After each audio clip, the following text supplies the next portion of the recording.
Convidamos os irmãos a abrirem suas Bíblias no capítulo 2 da carta aos Tessalonicenses, capítulo 2 da Epístola aos Tessalonicenses, primeira carta.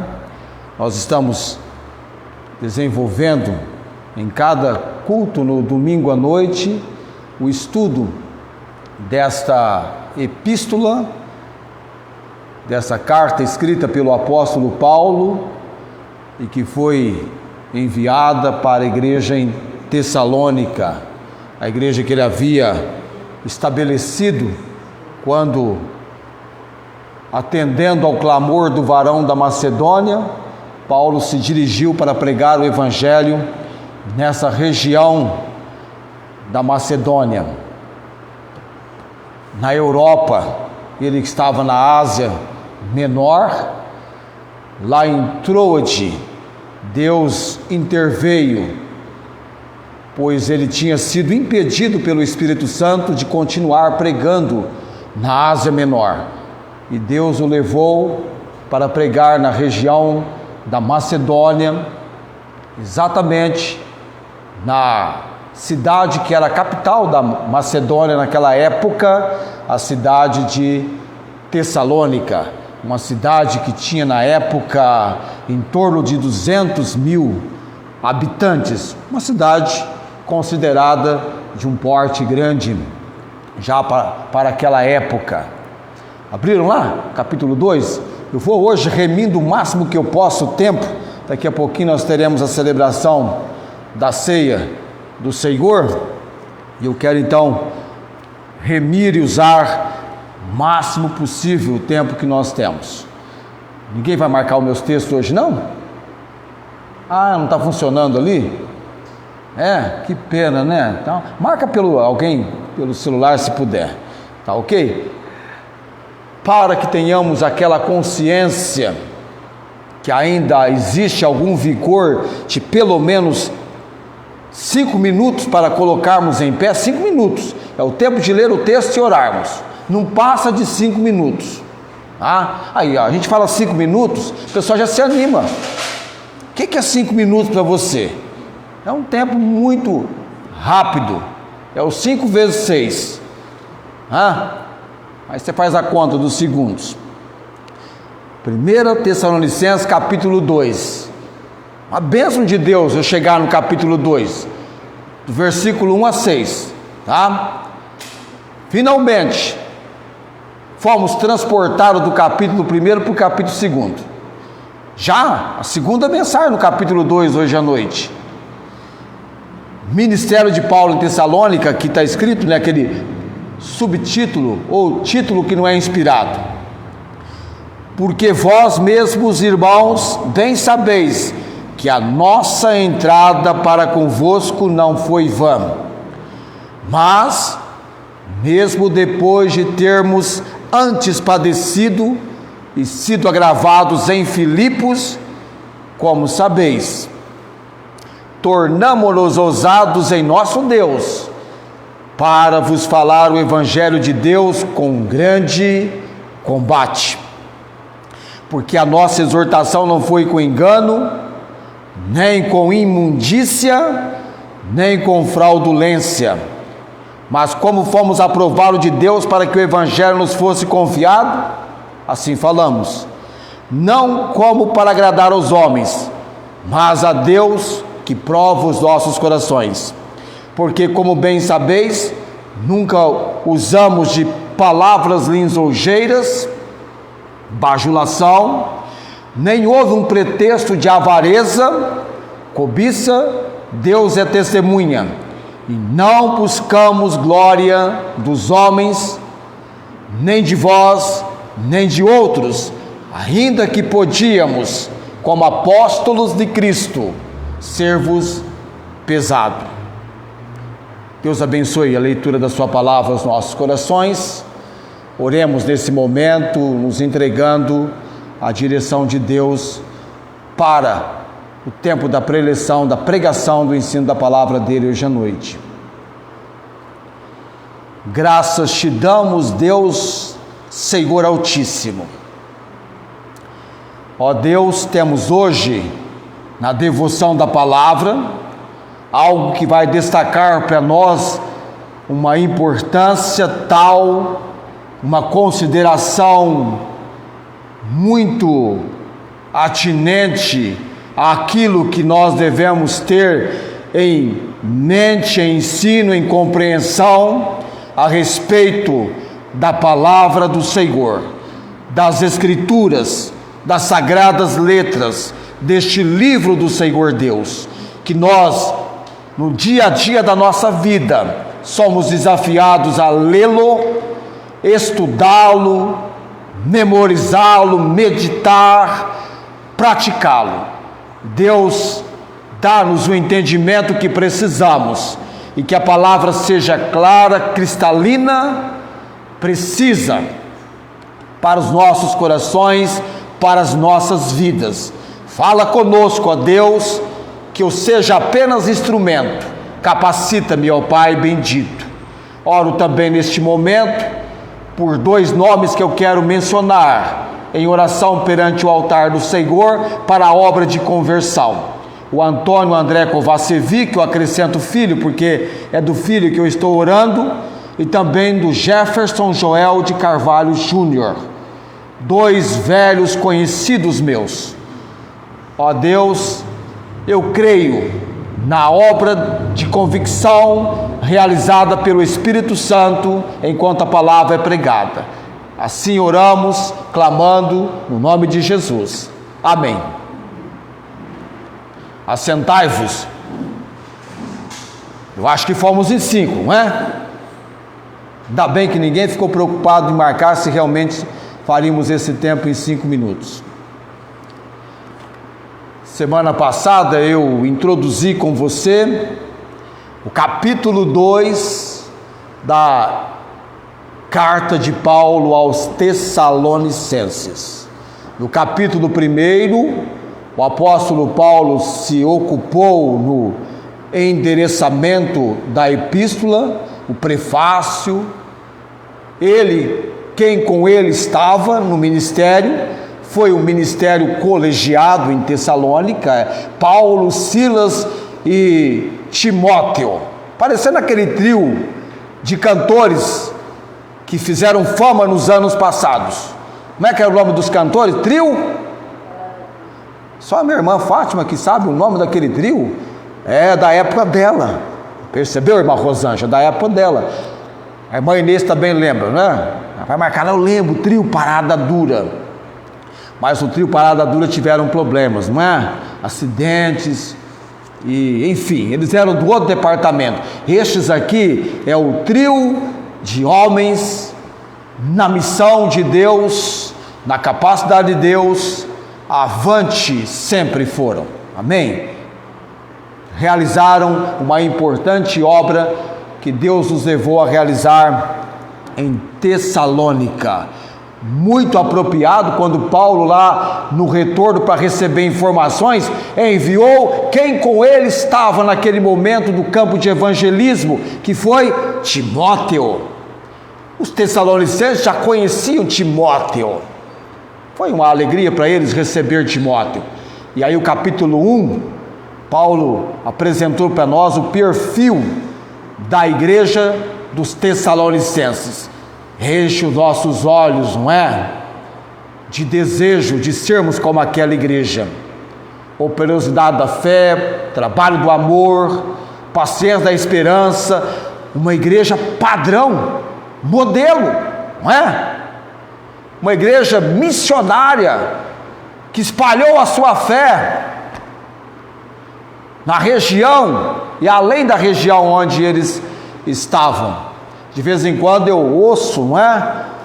O fulano no caso da comunicação, da rede de televisão, você escuta aí, fulano de tal é o locutor padrão da emissora tal. O que é isso? Modelo. Tem muita gente querendo chegar no perfil de tal pessoa, não é? É verdade. Porque tal pessoa, naquilo que desempenha, desenvolveu um imenso aprimoramento que outros dizem, vamos chegar lá. Olha só, como ele alcançou êxito, nós queremos alcançar. E a igreja de Tessalônica se tornou uma igreja exemplar, uma igreja modelo, porque imitaram o modelo certo. Paulo, Silas e Timóteo, eles conheceram-no e viram o testemunho daqueles amados e pegaram o impulso deles para as suas vidas. Pois bem, no capítulo 2, os conceitos bíblicos do ministério do apóstolo Paulo com os tessalonicenses. Eu mostrei para você semana passada que pessoas estavam falando mal do apóstolo Paulo. Poderíamos pensar caluniando lá em Tessalônica. Até mesmo porque eu mencionei para você que ele saiu de Tessalônica sem um tempo decente de uma despedida, como se tivesse saído, fugido da cidade. Teve que sair às pressas. Não houve uma despedida decente. E aí no capítulo 2, Paulo então vai desenvolver com aqueles amados, dentro do que nós conhecemos como palavra de Deus, as considerações a respeito de 2 pontos importantes no capítulo 2. A pregação dele com eles, até o versículo 6 nós vamos falar sobre isso, e do 7 ao 12, a prática, e depois do 13 ao 20, nós vamos falar da coroa da alegria, com todas as considerações possíveis encontradas aqui no capítulo 2. Nós estabelecemos na semana passada que o apóstolo Paulo fora criticado por falsos mestres, por aqueles indivíduos que queriam prejudicar a sua reputação e o seu ministério.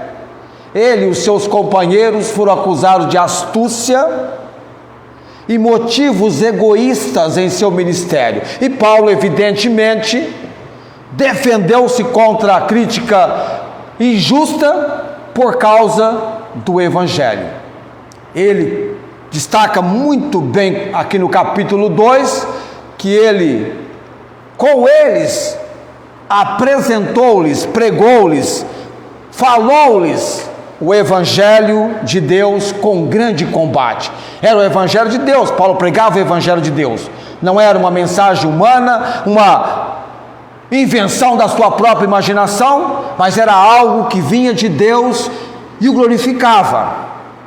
Isso é um fato importante, porque eu mencionei na semana passada, você vai entender melhor hoje, o ambiente, a atmosfera pagã e idólatra de Tessalônica. Neste ambiente pagão, idólatra, a simples história do Evangelho, da pregação da morte de Cristo pelos pecadores, foi necessária, era necessária, e foi proclamada pelo apóstolo Paulo.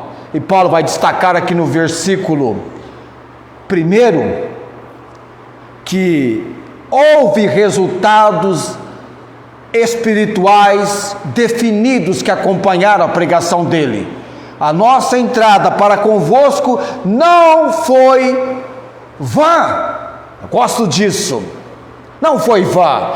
Nossa visita não foi algo que poderia ser considerado um fracasso. Não foi um fracasso. Não foi algo inútil. Não foi uma entrada sem resultados, uma entrada vã. Não foi. Eu mencionei para você a semana passada que o tempo do verbo grego enfatiza sobremaneira a permanência de resultados. Foi e ainda é. Os convertidos do apóstolo Paulo perseveravam, eram verdadeiros, havia estabilidade com eles. Não foi ali não aconteceu uma evangelização suspeita. Não foi uma evangelização suspeita, com multidões de decisões, das quais a maioria não poderia ser encontrada. Pelo contrário, foi um trabalho permanente que resultou em uma igreja que perdurou, que permaneceu na sua comunidade. Por quê?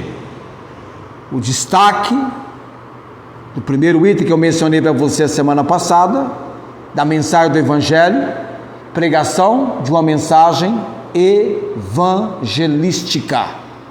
Ele pregou o Evangelho de Deus, era o Evangelho de Deus.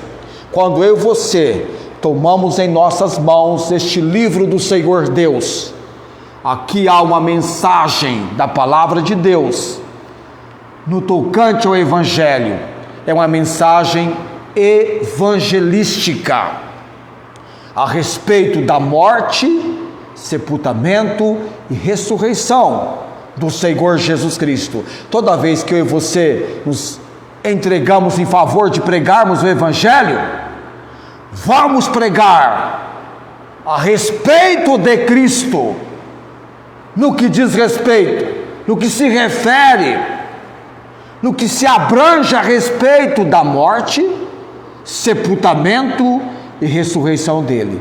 Cristo se entregou pelos nossos pecados, a morte dele foi confirmada pelo sepultamento, e houve a ressurreição, amém? Adoram Cristo vivo, ele ressuscitou, ressurgiu dentre os mortos. Eu gostei do comentário da irmã Inês, porque eu leio, quando vocês escrevem, ali nos comentários, ela falou assim, está voltando.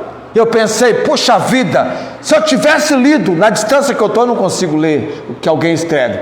Eu diria, verdade, irmã, está voltando, amém?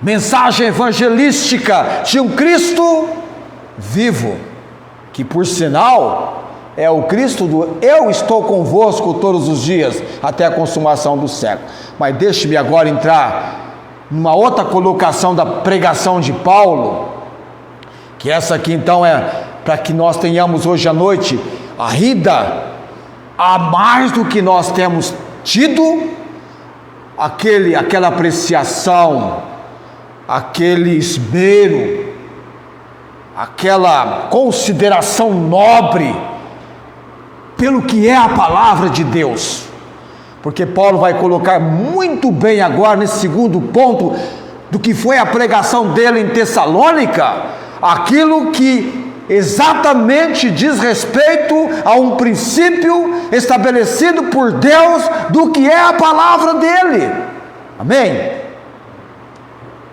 Ainda que você não sabe o que eu vou dizer, mas só do fato de você ter essa noção do que é a palavra dele, é algo muito importante para a nossa consideração. Versículo 3, o que Paulo diz no versículo 3? Porque a nossa exortação não foi com engano, nem com imundícia, nem com fraudulência.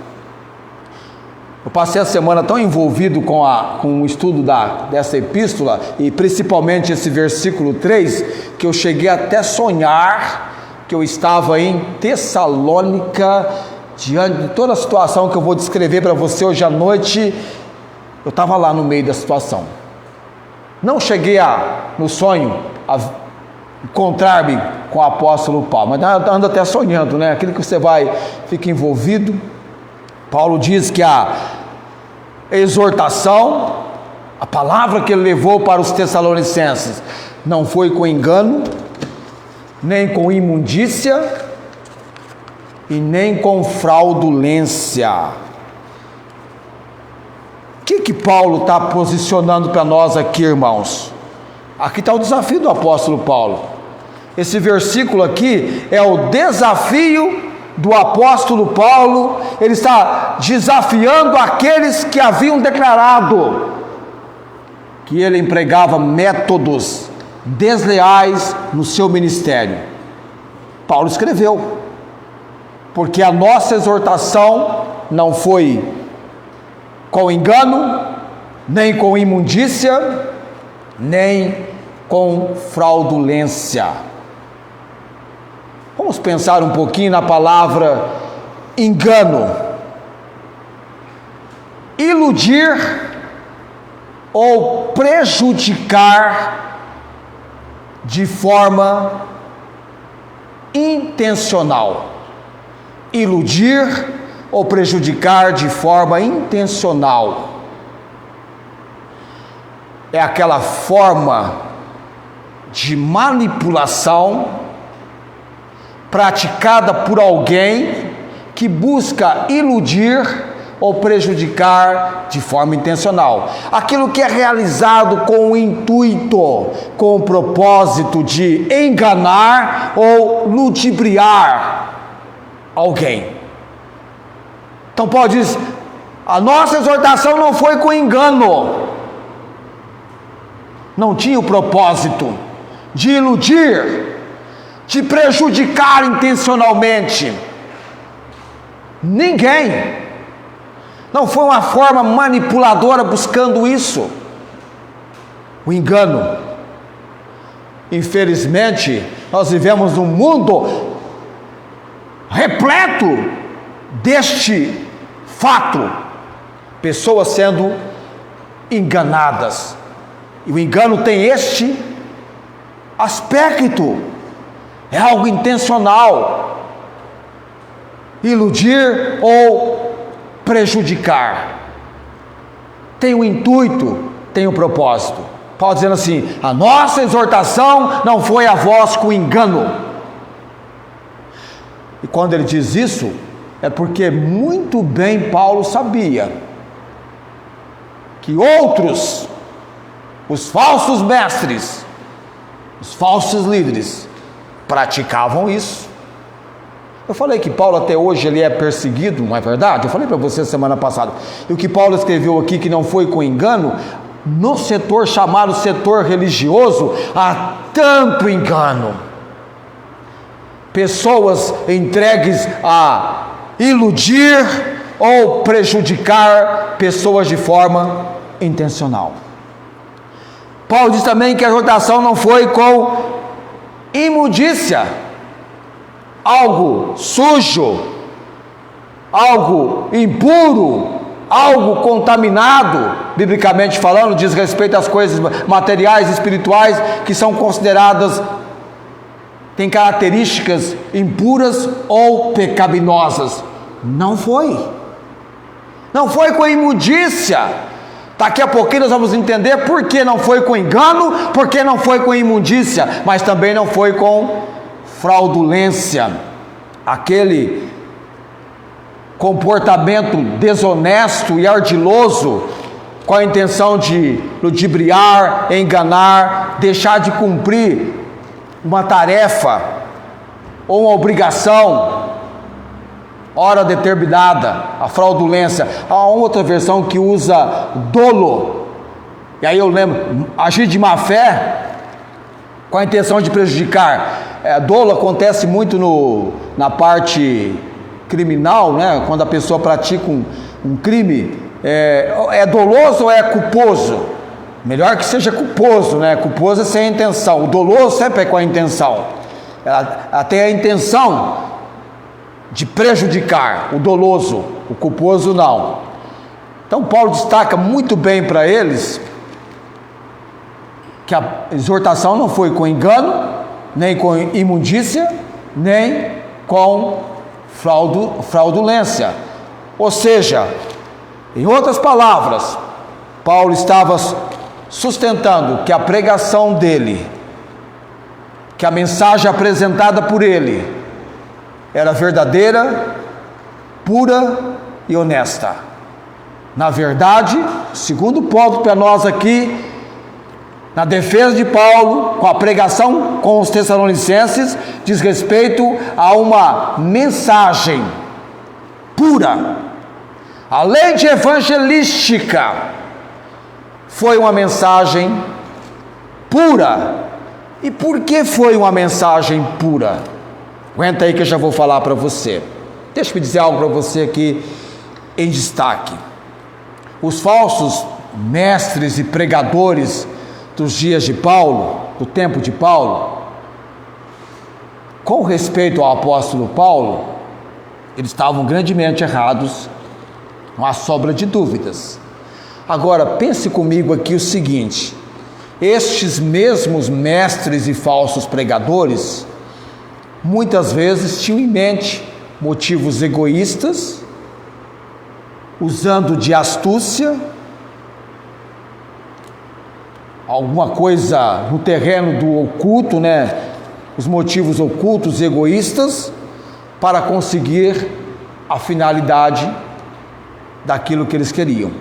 Certamente, eles pensaram que Paulo também era mais um entre o pessoal, porque os falsos mestres, os falsos pregadores, eles agem assim. Eles estão visando apenas ganhos, lucros. Por isso que tem algumas igrejas que você fala, isso é igreja ou é empresa? Tudo bem, a igreja é semelhante a uma empresa, mas eu falei a semana passada, sem fins lucrativos.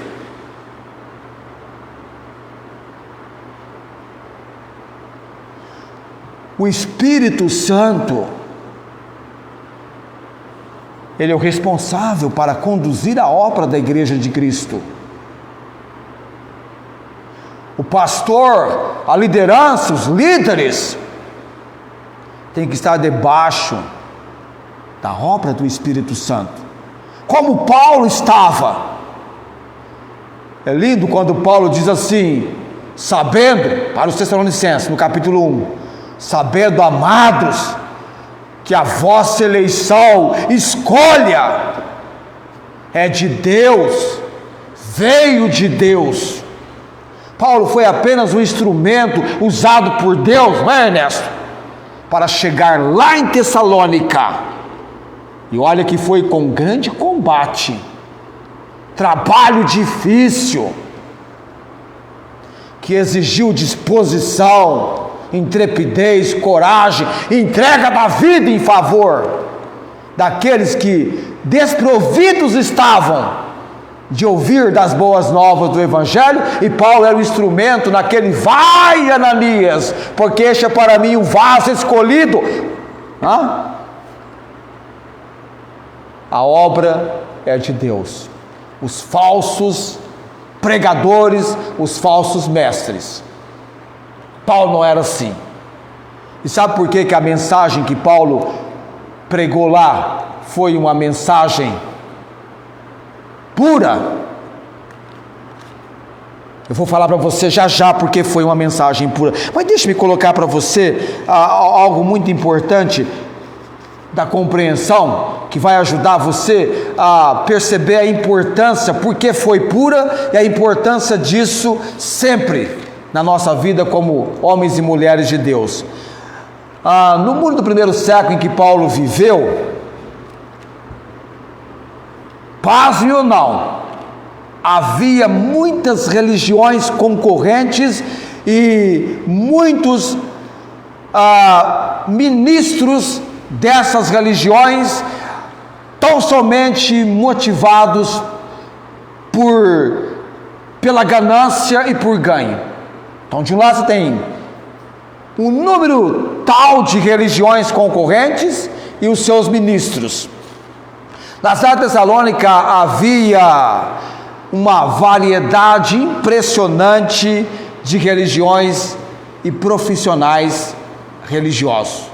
É isso que aconteceu quando eu sonhei. Eu sei que eu estava no meio da cidade com tanta coisa nesse sentido, de religiões das mais variadas e os seus profissionais religiosos. Vamos marcar algumas coisas nesse sentido mais precisa? Havia as religiões gregas misteriosas, religiões gregas nativas, misteriosas, lá em Tessalônica. Veja bem, religiões gregas nativas, misteriosas, celebrando Dionísio e o culto ao sexo e à bebida. Então tinha isso lá em Tessalônica nos dias de Paulo. Também havia as tradições intelectuais e filosóficas que eram representadas em Tessalônica. Muitos santuários para os deuses egípcios. Eu falei para você, era uma cidade pagã e idólatra. A fé dos convertidos de Tessalônica se espalhou de tal maneira que não tinha mais o que falar deles, e como dos ídolos, diz o versículo 9: vos convertestes para servir o Deus vivo e verdadeiro. É uma cidade idólatra. Muitos santuários aos deuses egípcios. Também estavam presentes o culto do Estado romano, e no culto do Estado romano era representado pelos os heróis políticos de Roma, que eram tidos como deuses. O Estado romano eram deificados os heróis políticos e eram cultuados como deuses. Também havia o povo judeu e os gentios tementes a Deus. E agora eu pergunto para você, com toda essa composição que eu mostrei para você, de religiões concorrentes, como é que essas religiões, a maioria delas, difundiam as suas crenças? Como é que você acha que elas difundiam as suas crenças, faziam conhecidas? Como é que elas propagavam as suas crenças? Eu chamei de religiões concorrentes. Como é que elas difundiam as suas crenças? Através de missionários e evangelistas, semelhantes a Paulo, Silas e Timóteo. Então não havia apenas Paulo, Silas e Timóteo que, chegando lá, pregou entre eles. Havia religiões como hoje existem, concorrentes, sendo propagadas, difundidas, ao ponto que alguém, escrevendo sobre essa situação, chegou a dizer o seguinte, abre aspas: provavelmente nunca houve tal variedade de cultos religiosos e sistemas filosóficos como na época de Paulo. Está entendendo o cenário enfrentado por Paulo quando chegou lá em Tessalônica, pregando o Evangelho de Cristo? Está entendendo o peso da autoridade de ser uma mensagem evangelística? Mas deixe-me voltar a essa observação que alguém escreveu a respeito dessa imensa variedade de cultos e também sistemas filosóficos apresentados, encontrados na época de Paulo. Diz ele: homem santo de todos os crédulos e países se encontrava lá em Tessalônica. Filósofos populares, mágicos, astrólogos, malucos. Tinha lá também, tinha os malucos, os esdrúxulos, sabe aquela coisa excêntrica, bizarra? Também tinha lá em Tessalônica os esdrúxulos. Também havia os sinceros e os espúrios, aquilo que não é genuíno, que não é autêntico, é espúrio. Havia os justos, desonestos, vigaristas, os santos, todos em busca dos que criam, bem como dos que não criam. Este é o cenário que eu mostro para você. De um segundo ponto, por que a pregação de Paulo foi uma mensagem, além de evangelística, uma mensagem pura. Abra sua Bíblia no texto de Provérbios, capítulo 30, versículo 5. Provérbios 30, versículo 5. Deixe-me abrir a minha aqui. Provérbios 35. Em mais alguns instantes eu vou estar concluindo a mensagem hoje à noite. Provérbios 35. Provérbios 35. que diz o texto aí? Por que a mensagem de Paulo é uma mensagem pura? Toda a palavra de Deus é. E o que é que Paulo pregou em Tessalônica, senão a palavra de Deus? Toda a palavra de Deus é pura. Escudo é para os que confiam nele. A palavra era de Deus, não era? Pregou o evangelho de Deus. Mensagem pura, porque toda a palavra de Deus é pura. Um escudo para os que confiam nele.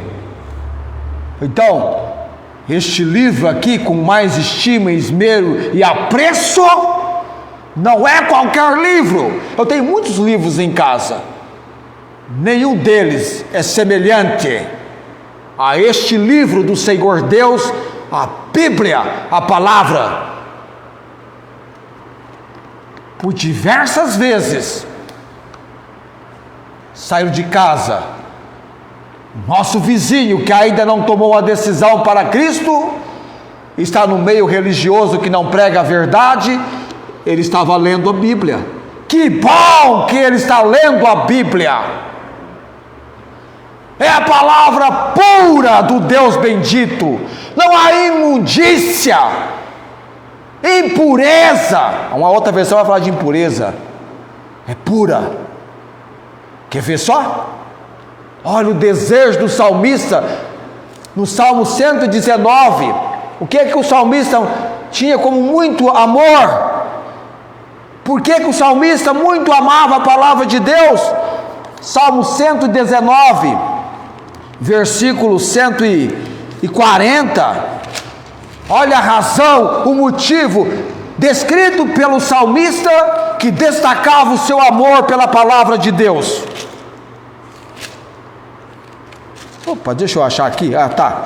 119. É uma fartura esse Salmo 119. Tem versículo para você memorizar por várias semanas. A tua palavra é muito. A tua palavra é muito. 140. Tá vendo? Vocês não estão lá. Salmo 119, 140. A tua palavra é muito. Legal, mas é pura ou puríssima, tanto faz. Portanto, o teu servo a ama. Você tem cantado aqui sobre a palavra de Deus. Você não canta aqui de vez em quando? A lei do Senhor é perfeita. Você não canta? Você já observou um dos princípios destacado a respeito dessa lei do Senhor? Salmo 19, eu preguei sobre o Salmo 19 algum tempo atrás, em plena pandemia, eu estava pregando sobre o Salmo 19, versículo 8 do Salmo 19, o versículo 8 diz assim, a segunda parte do versículo 8 do Salmo 19, tanto lei, preceitos, mandamentos, diz respeito à palavra do Senhor. O mandamento do Senhor é puro, ilumina os olhos, pega o sentido. Estou falando de pureza, então vai ser puro, aqui o destaque é para algo que enfatiza aquilo que a palavra de Deus é. E por que a mensagem de Paulo pregando em Tessalônica, a respeito da pregação dele, além de evangelística, foi uma mensagem pura, porque a palavra de Deus é pura. A palavra de Deus é pura porque não há nela nenhum vestígio de impureza doutrinária ou moral. Vale dizer que ela é pura e purifica. Amém? É santa e santifica. É a palavra do Senhor Deus, o mandamento do Senhor. Nós cantamos esse cântico, a lei do Senhor é perfeita, refrigera, restaura a alma, no Salmo 19, mas vem lá um outro aspecto, uma outra característica da palavra de Deus, como sendo pura. não tem impureza, não tem imundícia. Está vendo só? Melhor de Deus para nós. O último versículo para orarmos logo em seguida, concluindo hoje à noite a pregação da mensagem pura. Tem um outro aspecto, são 3 aspectos, irmãos, da pregação de Paulo em Tessalônica. O terceiro é a semana que vem, tá? Terceira semana que vem. Aí nós vamos entrar no versículo 4, e é também algo muito importante, criterioso. Salmo capítulo 12, versículo 6. Olha a expressão do salmista nesse versículo 6 do Salmo capítulo 12. Toda vez que eu e você pregarmos a palavra de Deus, estamos pregando a palavra pura. A nossa mensagem será uma mensagem pura. A nossa exortação não foi com engano, nem com impureza ou imundícia, nem fraudulência. Eles pregavam o Evangelho de Deus. Versículo 6, Salmo capítulo 12. As palavras do Senhor são palavras puras, como prata refinada em fornalha de barro, purificada 7 vezes. Pura. Fala para você, palavra de Deus não é qualquer palavra, não é palavra de homens, é palavra de Deus. Eu e você, quando nos entregamos a pregar, nós precisamos deixar a palavra de Deus falar. Aqui nós somos estudantes da palavra de Deus. Eu não sou coach, motivador de ninguém, coisa assim. Eu quero ser conhecido como um pregador da pura palavra de Deus.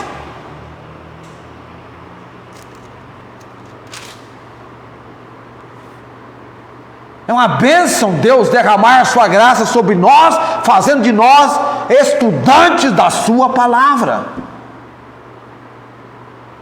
O meu e o seu tempo, ele é importante. A Bíblia diz, remindo o tempo, por quantos dias são maus. A nossa reunião aqui hoje à noite, ou em cada domingo à noite, tanto nós aqui como aqueles que estão acompanhando pela transmissão, é um tempo importante. Precisamos deixar Deus nos usar nesse tempo importante da pregação e ensino da palavra dele. Nós não podemos voltar para casa como chegamos. Temos que ser desafiados pela palavra de Deus. Eu sei que quando você estiver lendo 1 aos Tessalonicenses, você vai lembrar das pregações. Se o pregador Charles Haddon Spurgeon, que nos seus dias não tiveram o recurso que nós temos, mas Deus impressionou sobremaneira o coração dele, Charles, escreva na íntegra os seus sermões, as suas pregações, e ele escreveu e começou a publicar livros e livros e livros. Atingiu os escritos de Charles, as suas mensagens, pregações, a nossa época. Ele é alguém muito destacado na internet, na pesquisa que eu e você podemos fazer do Google, ficamos sabendo tudo a respeito do Charles na época dele, sem tantos recursos que nós temos hoje. Mas ainda retratando a época do Charles, eu quero ser a moda antiga no seguinte, amados: no púlpito eu prezo pela Bíblia aqui em cima, aberta. É o meu maior recurso. Eu nem tenho tablet, notebook, né? Algumas anotações eu faço em pequenos lembretes, porque eu quero que o Espírito Santo fale comigo e fale conosco. Hoje em dia, na área, eu vou encerrar agora, viu? Na área da culinária, já tem até a chamada comida ao vivo. Você já viu que negócio interessante? O mestre, né, da culinária, eu vi um vídeo, uma enorme chapa, e ele fazendo o arroz ali, a carne. Quando ele foi fritar o ovo, jogou para cima e ficou fazendo malabarismo sem que o ovo quebrasse. Eu olhei aquilo e falei, gente, faz tempo que eu ando vendo coisa, não é? A gente anda vendo coisas e coisas. Depois ele quebra ali, ao vivo, e as pessoas acompanhando, e aquele cheiro da comida vindo narinas afora. E as pessoas dizem assim, só do cheiro, a gente não vê a hora de experimentar. Que o bom cheiro da palavra de Deus, nessa nossa comida sendo preparada do púlpito para você, que leve você a ter o cheiro que você não vê a hora de experimentar. Amém? Coloquemos-nos em pé nesse momento.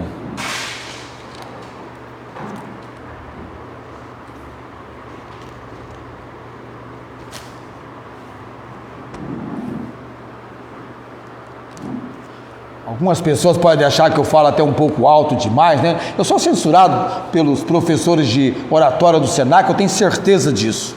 Mas não estou preocupado com eles, não.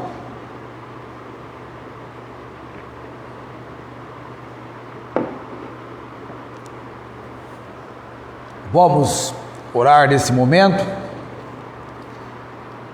De vez em quando nós esquecemos que melhor é para mim a lei da tua boca do que inúmeras riquezas em ouro ou prata. Salmo 119, 72. Mas de vez em quando nós perdemos a noção que a gente carrega em mãos uma palavra que é pura, que Deus preservou para nós. E quando a gente memoriza um determinado versículo, estamos colocando pureza da palavra na nossa mente. Tudo que é puro, justo, honesto, amável, de boa fama, se algum louvor, se alguma virtude, nisso pensai. Olha aí a palavra. Então vale a pena lê-la, meditar, memorizar, obedecê-la. Amém? Espero que nós retornaremos para os nossos lares com o desafio do Senhor nos nossos corações. Vamos orar, eu vou orar e logo em seguida nós vamos encerrar a transmissão, porque eu vou então com vocês realizar a ceia em tempo hábil, tá ok? Eterno Deus, que privilégio nós temos, Senhor, chegando no ano em que temos chegado, ainda para nós, ao alcance das nossas mãos, o livro dos livros, a palavra do Senhor, a mesma palavra que aquele educador americano viria a expressar, que ele preferia ter o conhecimento da palavra do Senhor sem um curso universitário, do que ter um curso universitário sem o conhecimento da Bíblia, da palavra do Senhor. Ó Deus, obrigado pela palavra do Senhor hoje à noite, que ela seja tal como ela vem para o propósito do Senhor, sempre de mensagem evangelística a mensagem pura, porque a tua palavra é pura. Abençoa, ó Deus, aqueles que se entregaram a nos acompanhar neste momento em que ao vivo estivemos, como também aqueles que posteriormente terão tempo para o Senhor. Nos dias em que nós vivemos, é raro algo assim. Tem-se tempo para tudo, menos para o Senhor. Ó Deus, nos entregamos, orando no nome de Jesus. Amém. Deus abençoe. Tenham todos, da transmissão, é claro, uma semana abençoada pelo Senhor.